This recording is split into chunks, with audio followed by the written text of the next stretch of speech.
The 10th anniversary signified a decade together, a significant milestone. I had spent weeks meticulously planning, agonizing over the perfect gift for Amelia. Finally, I decided on a vintage Cartier watch, a delicate timepiece adorned with Roman numerals and a sapphire crown. It cost me a small fortune, but the thought of seeing pure delight in Amelia's eyes made it seem worth every penny. That imagined joy, however, turned into a condescending smirk. She unwrapped the velvet box with an exaggerated sigh, rolled her eyes, and carelessly tossed it onto the coffee table beside a half-empty bottle of Pinot Noir. Really, David? Another watch? A knot tightened in my stomach. This wasn't how it was supposed to be. It's a Cartier Amelia, a vintage one.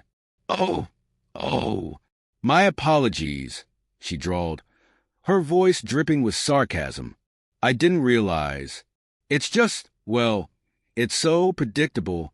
She flicked her perfectly highlighted hair back and took another sip of wine, the ice cubes clinking mockingly against the glass. A lump formed in my throat. I thought you'd like it, I murmured, feeling the sting of her rejection. Sweetheart, she said, her tone patronizing, my tastes have evolved. She glanced at her phone, an impatient flicker in her eyes. Speaking of which, I need to go. I'm late for something.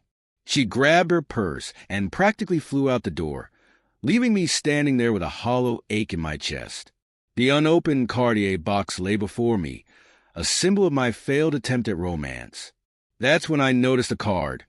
I had slipped it under the box in my eagerness to present the gift. I picked it up, unfolded it, and read the words I had written. To my beautiful wife, Amelia, may this watch mark not only the time we've spent together, but also the time you have left to enjoy your secret life with Bennett before it all comes crashing down. My hands trembled.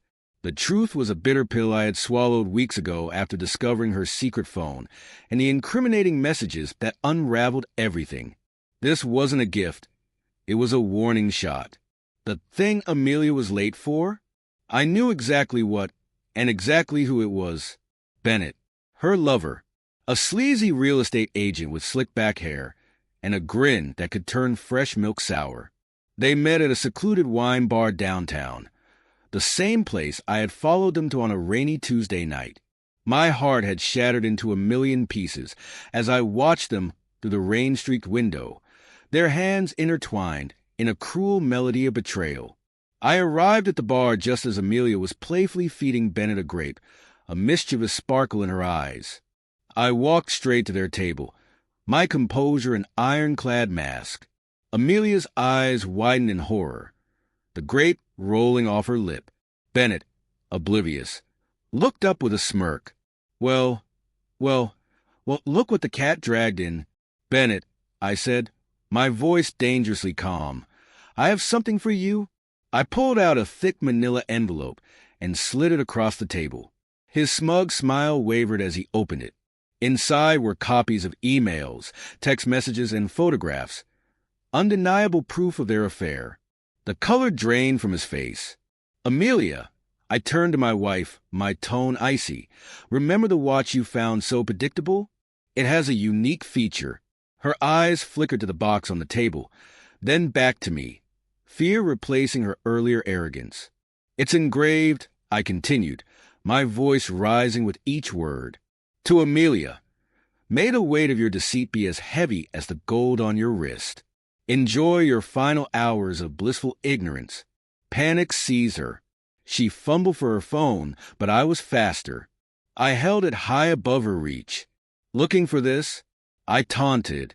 I've already sent copies of everything to your boss, Bennett's wife, and oh yes, your parents.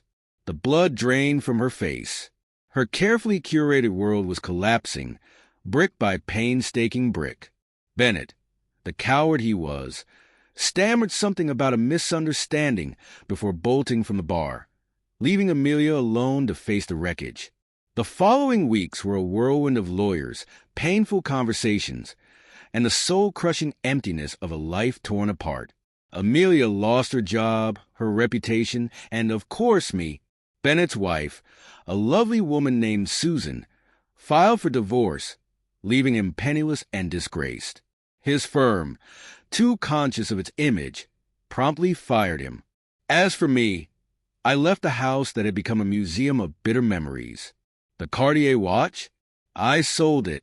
The money didn't bring joy, but it funded a fresh start in a new city, a new life built from the rubble of my past. The pain lingered, a dull ache in the background, but it was a pain I could endure, a pain that reminded me of my strength, of my ability to survive. I had been betrayed, humiliated, but I had not been broken. From the ashes of my old life, I built something new, something stronger, something undeniably mine. The silence in my new apartment was deafening at times, but it was also my sanctuary, a space where I could finally hear my own thoughts, my own heart, beating with steady resilience, reminding me that I was still here, still alive, still capable of love, and, more importantly, still worthy of being loved. The road to healing was long and winding, but I was on it, one step at a time, leaving the wreckage of the past behind me. And that, I realized, was the greatest revenge of all,